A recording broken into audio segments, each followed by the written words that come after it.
Hello, and thank you so much for tuning in today as we learn about GitHub Copilot for programmers, specifically web developers. We're going to be talking about this amazing VS Code extension. It's been out for a couple of years now, and I remember when I first downloaded and installed it, I said, "Whoa, this is amazing. This is so cool." It was so empowering, especially as, somebody who might have been like a mediocre developer, right? Like, it's incredibly empowering to have some of your answers just right there in your IDE available to you. Now, this first came out a couple years ago, and ChatGPT has more or less blown it away. I end up using a lot of more of my energy with ChatGPT whenever I'm programming. But I do use the GitHub Copilot for a number of scenarios that we're going to be exploring today. Let's go ahead and talk about real quick what is GitHub Copilot. I think I already mentioned it's a VS Code extension, meaning it's available in your IDE, your integrated developmental environment. And you download it along with other extensions like Prettier or ES7 snippets, React snippets, whatever. Like, there's millions of extensions for VS Code, right? But GitHub Copilot's definitely one of the more popular ones. And the moment that you download it, you do have to go through like a login, song and dance. But after that, it's available to you. It's hitting API points, and it's making calls to their large language model that's been trained off data from Stack Overflow as well as a bunch of other places. And it's just a really empowering tool. It's really helpful to have it right there where you're coding, to where you don't have to go and fire up another tool to work with. So that's why I like it. There are some reasons I don't like it that you'll see in our videos ahead of us. For example, it can't help you with a bug, okay? And it probably will produce some bugs for you unless you're very specific about the kind of data that you want and what you're wanting it to return. But real quick, how is it used? It's designed to integrate seamlessly into that development workflow. As I've already mentioned a couple times, it's just awesome to have it right there in your text editor with you. Some of the key features include code completions. It will get stuck often. That's because it's not really designed like any of these tools to write all your code for you. It's just designed to fill in the maybe the rough spots and guess at where you're going with things. If you depend on it fully for just like code writing, then you're going to be disappointed, but it is pretty good with code completion. It's also has this awesome natural language interaction, meaning you can just type in comments into your code, and using those comments, a lot like ChatGPT and whatever natural native language that you're using, it will just read those comments and then start looking for the code. It'll see that it's in a .js file, meaning it needs a JavaScript like syntax. And then it'll look around at the other code around it, and from there it'll guess where you're going with that. And the comments just give it a strong nudge in that direction. And it has lots and lots of language support. It's good with JavaScript. It's better with TypeScript, right? Whenever you specifically name your types and you get even more specific and use even more detail whenever you're naming your variables and things like that, it's only going to help your programming because of the natural language interaction and code completions that come with GitHub Copilot and its other language supports. So how do you get started with GitHub Copilot? Of course, our very next lesson is going to be a tutorial on how to do it, but don't worry. Just first ensure that you have a supported code editor. I use VS Code, but it is available in other code editors. After you've ensured that you're using a good code editor, install the GitHub Copilot extension. All right. Again, next video, I'll be walking you through how to do that. Finally, if it's your very first time installing this extension and using it, then it will ask you to sign in with GitHub to verify your account. You'll probably have to do that in the browser. And then after that, once you've gone through that, then you are ready to start coding with Copilot. You can start using the natural language processing where you like enter in some comments, or you can hit Control Enter, or the shortcuts inside VS Code, and Control Enter will pull up the GitHub Copilot suggestions and start synthesizing some data and giving you some things to work with. What we'll do together in the next few videos is, like I mentioned, we're going to get started with GitHub Copilot tutorial. I've uninstalled it from my VS Code, and I'll walk you through how to find the extension, how to install it, how to make sure that it's working, and how to get started with it.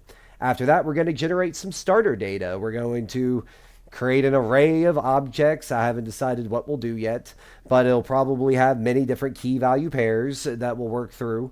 And after we've generated that starter data, then we actually are going to stay inside of our IDE. We're not going to go anywhere else, not to documentation or not to ChatGPT or anywhere else. We're just going to use GitHub Copilot to create an Express.js server that serves up that starter data, okay? Before finally, we'll return a static website that renders our starter data in the browser. That way you're just not looking at a console log or some sort of systematic message. You can actually see it in the browser like our users expect out of us as full stack web developers. Here are some links that should absolutely be available to you in this course, including the main page for GitHub Copilot, some of the documentations, as well as some blog posts I found interesting on its capabilities or research and responsible pair programming with GitHub Copilot. You're going to want the VS Code extension for GitHub Copilot. It's one of the best ways to get it. Just do a Google search. And once you do a Google search, then it will bring up the page. It's, of course, is verified. It comes from GitHub. It's owned by Microsoft, which owns Copilot and is a serious investor in OpenAI. They're all together. So this is absolutely one way to get it. Another way to get it would be just open up your VS Code. If you see that right here, this is a VS Code that we've been working with. It's the code, or it's the coding samples that I've been developing that should be available for you as you're working through this course. And we're right here at this 3.2 getting started. And if I wanted to, I could just come over here to my extensions. I'm in my Windows machine. It says Control-Shift-X, but open extensions, and I will type, hey, just Copilot, right? And there it is, GitHub Copilot. I will install.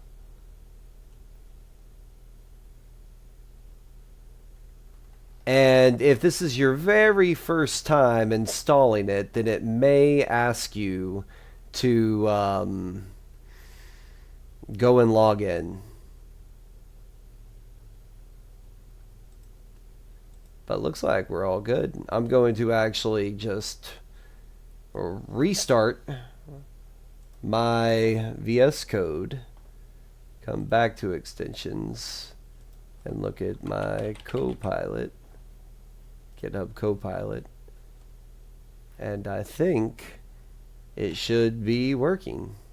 Okay, and how can you tell if it's working or not? It's pretty easy. You can actually come over here and let's just select any bit of code. This is something we did from our ChatGPT session, but I can come over here and select it, and then I'm going to hold down Control Enter.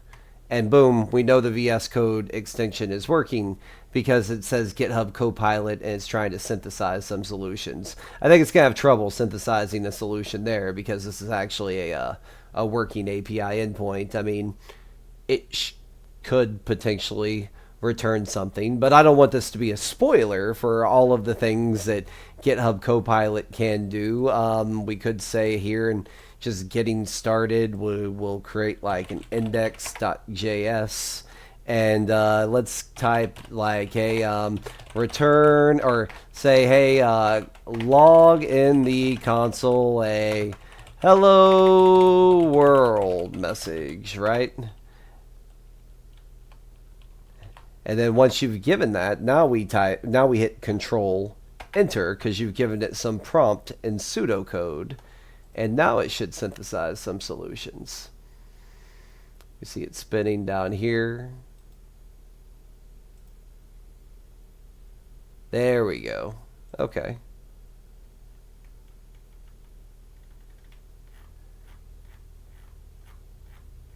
And this isn't handy. This is not. Okay. Just, hey, All we want is a console log hello world. Let's try that again. Oof. Control enter to synthesize some solutions.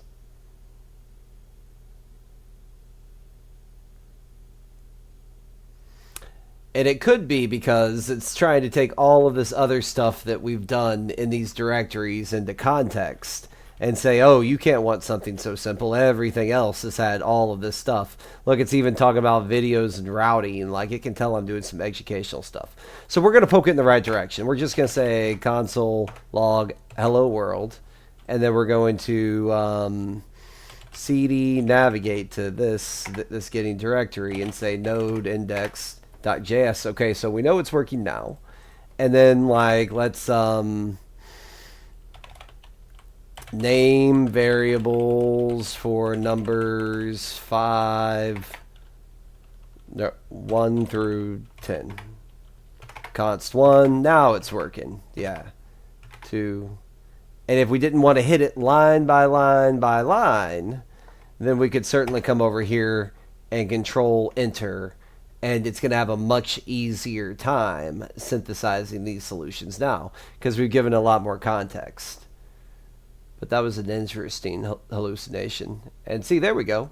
And see, now it's given us suggestion number 1, where we start with 5 and then continue 6, 7, 8, 9. And then we even have a sum of the numbers where we're logging the numbers and all of this great example. I'm just going to accept that solution. That looks pretty good. Format it. Boom. And then now I come down here, node index.js. And it's given us a full lesson where we've added variables together, log the total, first the name of the variables, log that variable. It's given its own practical demonstration from top to bottom. And if we wanted to, we could continue to probably generate some coding samples where it's going to like be naming things. It's kind of going off the rails. So here, like 1, 2 equals 1 and logging 1 of 2. You get how this could be a little, it's obviously a little loony and not nearly as impressive as ChatGPT-4 just out of the box. And until you get to later stages where you're using unit testing like Jest and other things like that, and also within the code in the project that you've been feeding it information, it will make a lot more sense. But yeah, I still feel like that was a pretty good demonstration of not only how powerful it can be, but also how wrong it can be. Well, thank you so much for tuning in to this lesson about getting started with ChatGPT. So we have this here. I actually want to open up 3. So I'm going to come down here and say code 3.3. I didn't like that. Clear what's going on. All right, so I want code 3.3. Oh, I'm not in that directory. cd up code 3.3. There. Got it. Okay. So in here, we'll be we've got an empty directory right now. And we want to go ahead and create a brand new file. We could come up here in VS Code and click the icon for new file, or we could open up our terminal and write touch of something like data.js. So now we have a data.js file where we can ostensibly put some data, right? So inside of this data, we want, I don't know, an array named not data, cats, dogs, cars, planes, famous people that contains 5 objects. Each object has 3 keys: title, name, and bio. Okay, I'm going to add to that. I'm going to say ID, title, name, bio, and also birth,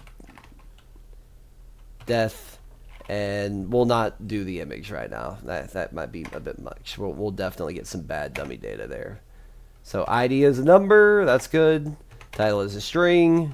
Name is a string. Bio is a string. Birth is a string. And death is a string. And then export the array. We want all that. Good. Okay. So now it's going to generate this for us. A const of named famous people, exactly like we said right here, as an array right here. Okay. And then we're going to get object number 1. We should get 5 of these objects. We'll start with the first one. ID 1. That's good. Title as a king. King Martin Luther King. Okay. Bio and birth as well as death. And that's it. That's the object that we got. So check it out. ID, title, name, bio, birth, death. Good. Okay. Title, I think he wasn't a king. I think he was a reverend. So don't want to be irreverent about that. ID, who's it going to give us for number 2? Title, ooh, it's a president. I wonder which president. Abraham Lincoln. Okay. And so we've got the bio, his birth, his death, and that's our second. Before getting, hey, 3, another president, John F. Kennedy. I think this will be the last president that we allow. ID 4. We don't want another president. Let's try to get some equality in there. So female astronaut. Yeah, there we go. Female astronaut. Mae Jemison.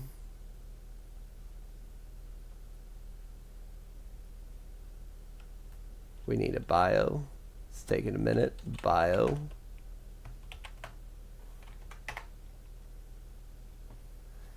And if we need to, we can just Google that. Mae Jemison.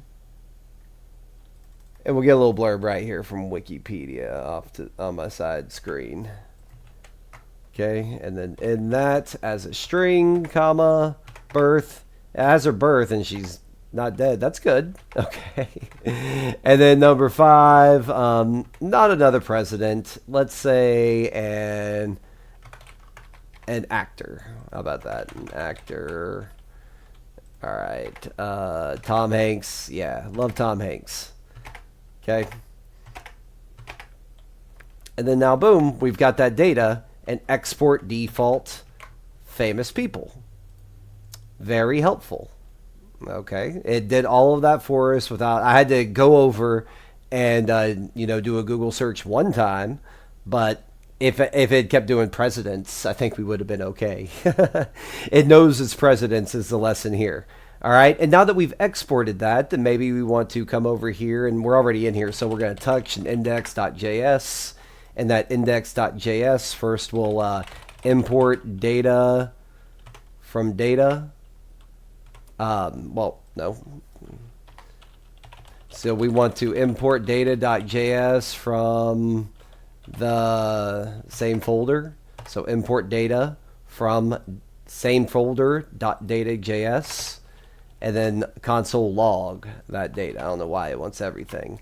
And we come down here to our terminal, node index.js. Boom, it's giving us a bug. Import module, cannot use import statement outside of a module. So maybe we'll say const data require dot data. And then we boom, boom. No, now it wants unexpected token. So module, what about this? We do module exports famous people, export it as a module. No. Cannot use an import statement outside of a module. So now we const data, require data. There we go. Okay. So we had to export it as a module and then declare it like a module right there. And then once we have that data, then we can do anything we want with it, right? Going right here, if you see, I'm in a directory, but it has the same dummy data. I should not call it that, the same starter data that we had in our lesson last time, where it was like the Reverend MLK, Abraham Lincoln, Mae Jemison, Tom Hanks. We've got this data, and it's available right here in our index.js. Okay, so I'm actually going to open up my terminal, and I know that I'm going to be using Express. But if you notice, I just typed npm install Express, and it said, hey, it's all good. But nothing actually installed. That's because I need to do an npm init-y, initialize this as a node project. Okay, and now I can do npm install Express, and it'll actually download my node modules. Okay, and of course, if you've got node modules, you want to touch a .git ignore, and in that .git ignore, add your node modules directory so that it's hidden and it won't get uploaded to GitHub Copilot, you know, clunking down the system. Anyways, so yeah, if you come over here and we do our node index.js, okay, it's still working. And since while we're working on this, I'm also going to do an npm install nodemon. That way we don't have to keep stopping and restarting our server, where we come over here and say start. Should just be nodemon index.js. And so now if I type npm start, clean exit, all good. Okay, and if I make any changes, like to any file, then it'll restart everything, and we don't have to come down to the terminal and hit Control-C, node index again. Okay, cool. So we have our data imported, and we're going to use this file as the entry point of the application. We're going to use our GitHub Copilot to make an Express server. So say Express.js Server.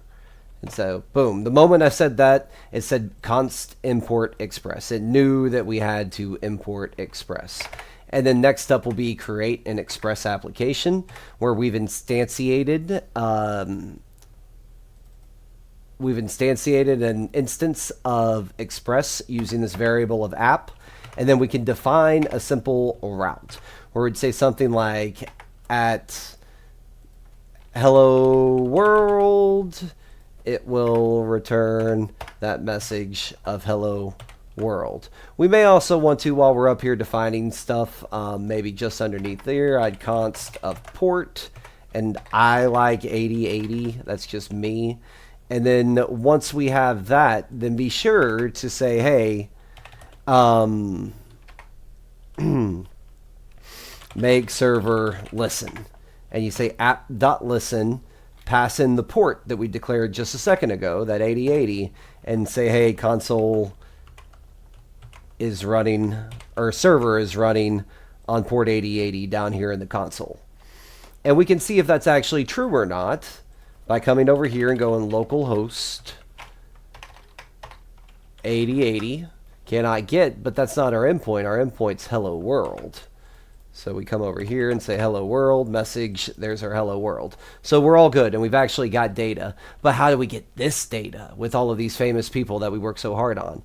Well, that's easy, okay? We come back over to our index.js, and now that we've imported the data, then you're going to want to define a simple route that serves the data. So it'd be it'd be the instance of our Express application using the get HTTP verb at the endpoint /data, where you'd have your rec and your res as part of the Node.js asynchronous promise environment, where you'd in your response, you'd give a JSON response that includes that data. And that should be it. Save, it restarts our server right here. And so this hello world endpoint, we go to data, and boom. There is all of the data in the browser that we spun up and created in our prior lesson. So thank you so much for tuning in with this lesson. We're going to continue using the GitHub Copilot AI tool in our very next lesson to actually create a static website that renders this web page. And let's maybe use GitHub Copilot to make it prettier if we have time. We can... What are we going to do? So we actually want to take this and close that for now. And I'm going to say, hey, code 35. Right now, the directory is currently like this, but we don't want it to be like that. We want it to be like this, where we have the same data that we generated before, the same index with a Express application, package, JSON, everything is the same, okay? But what's missing, you might notice, is that git ignore. All right, so we need to touch a .git ignore. And then we also need to run npm install. That way it installs all of the packages, all of our dependencies right here, like the Express and NodeMon that we know that we're going to be using. And after we've done that, then we can type npm start. Okay, server is listening on port 8080, and we can make sure that's true. Cannot get it because it should be / hello world, where we also have data. Perfect. Just like our last lesson. No problem. Okay. So what we need to do now is actually come over here. I'm going to switch these out. As a matter of fact, I've lost all my screens. I'm going to switch these out. And we will begin coding to where we create... I want to actually... Nope. That's the wrong one. Isn't it? Yes, that's the one I wanted. So inside of here, I'm going to create a brand new index.html page. And I'm going to use my emit exclamation point, that emit abbreviation, where it's going to give us a full static website. And we'll just call it a static data site for now. With something like, hey, hi, I'm here to render in the browser. Okay.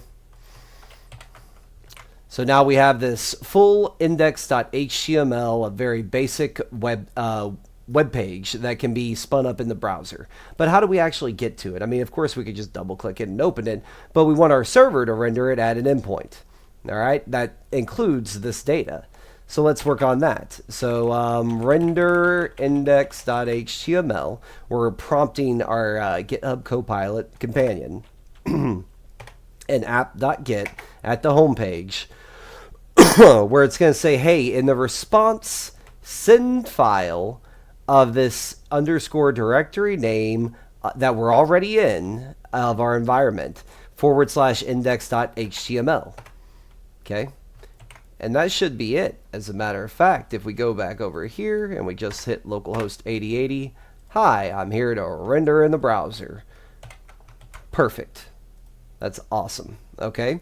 Now we come over here and let's see how weird we can get with this. So inside of our body, we can write some script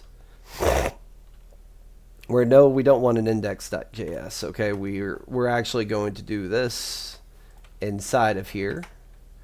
Okay. And we want to fetch data from here. Let's remember it was localhost 8080 data. That's right.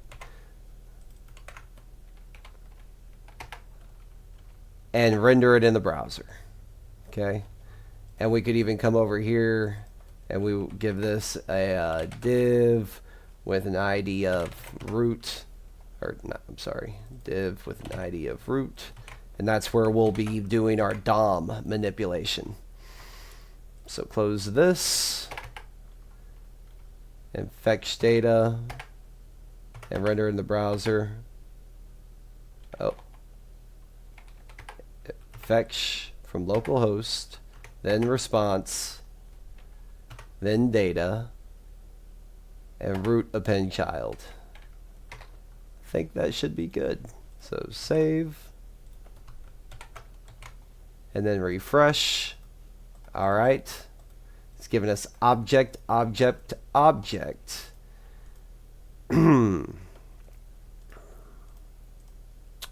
And so object, object, object. So each data for each. We want to delete this. Let's console log out our response. So then try that. Object, object, object.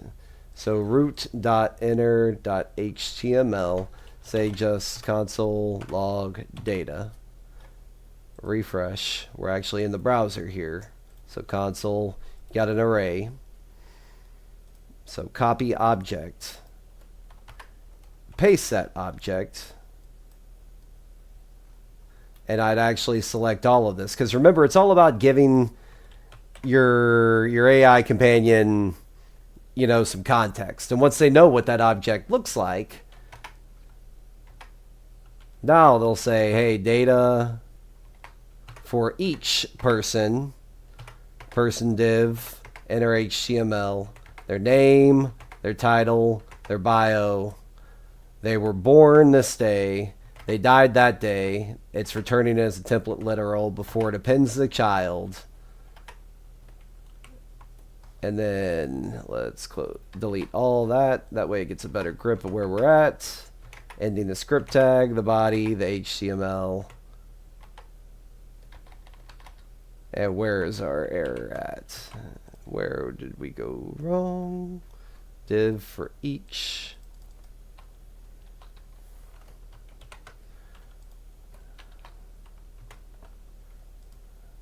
All right. Nope. Root append child. Is it this?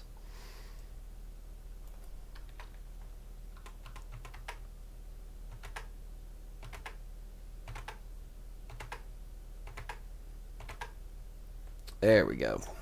We found it. Make it prettier. And refresh. And huzzah.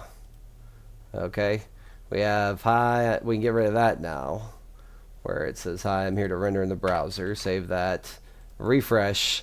Now we've got Martin Luther King, the Reverend, with his bio, born in the day he was killed, or day they died. Hopefully we never lose Tom Hanks, and Mae Jemison is with us for a long time. But notice how it had a lot of difficulty fetching and rendering that data until I gave it the object, the array full of objects that we were actually working with. And then it said, oh, okay, it looks like that. Well, then I need to for each it like this. And then, boom, we're off to the races.